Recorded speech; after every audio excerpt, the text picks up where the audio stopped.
Hey there, Sarah here, head magic maker at the Sisters Enchanted, where it's our mission to make magic mainstream, and I am bringing you the Starspeak astrology forecast for the week of May 5th, 2019.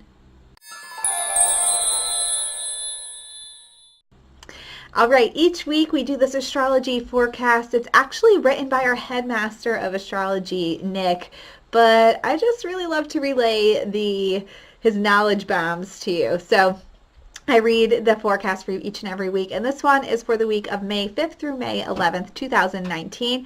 Let's see what's happening in the stars for us this week. All right, we've got Saturn retrograde happening, which causes us to question our own truth, creates a difficult challenge to Mercury, the planet of the mind, and Venus, the planet of love and attraction. With Jupiter retrograde, this makes us redirect our philosophies in life and creates a harmonious relationship to those very same planets.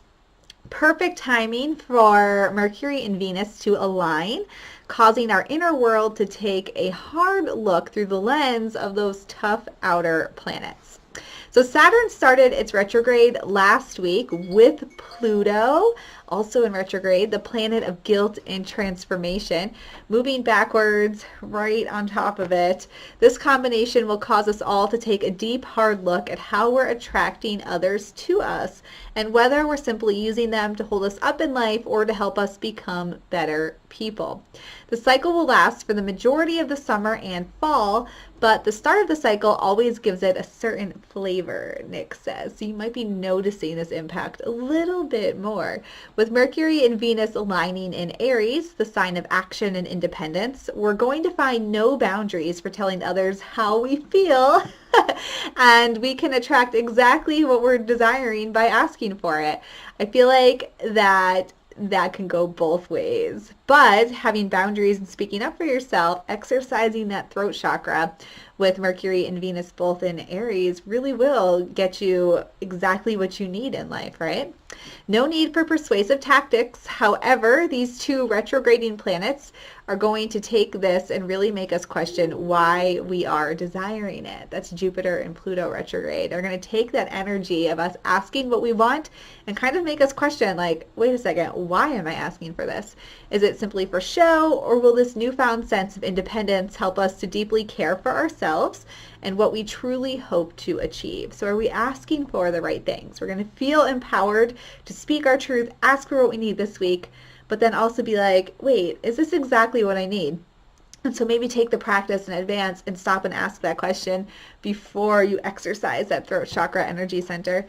Make no mistake, with Mercury and Venus creating a harmonious relationship to Jupiter retrograde, there is no doubt that if we ask with confidence, we will receive what we are looking for.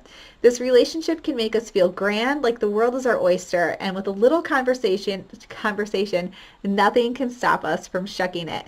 That's such a good metaphor. However, because Jupiter is retrograde, we need to be careful not to overindulge, because this will create a situation of overabundance. Slow down and look at the warning signs that Saturn and Pluto are trying to show you. You might be like, what is bad about overabundance? And I don't think there's anything like bad about overabundance. I think that when we're focusing all our abundance energy in one area and not expanding other areas, then that's when we start to lose bits and pieces of other places, right? So that's the idea. We want to make sure we're looking at the big picture of our lives. Remember, if you're not careful, Saturn will slap you down with the truth and Pluto will shame you into never making that mistake again. Slow down and allow the beautiful energy of Jupiter to flow naturally. Sounds like a really great week for asking for what you want and what you need from people in your lives, or even from yourself. Remember to check yourself too and make sure you're coming from the place of, is this really the best thing for me right now? Is this really the thing I need right now? Or am I putting a band-aid on something and there's actually something else that I need? So check in with yourself and speak your truth this week. All right, enjoy the week ahead. I hope it's a magical one for you, and we'll see you in next week's Starspeak Astrology forecast. Bye.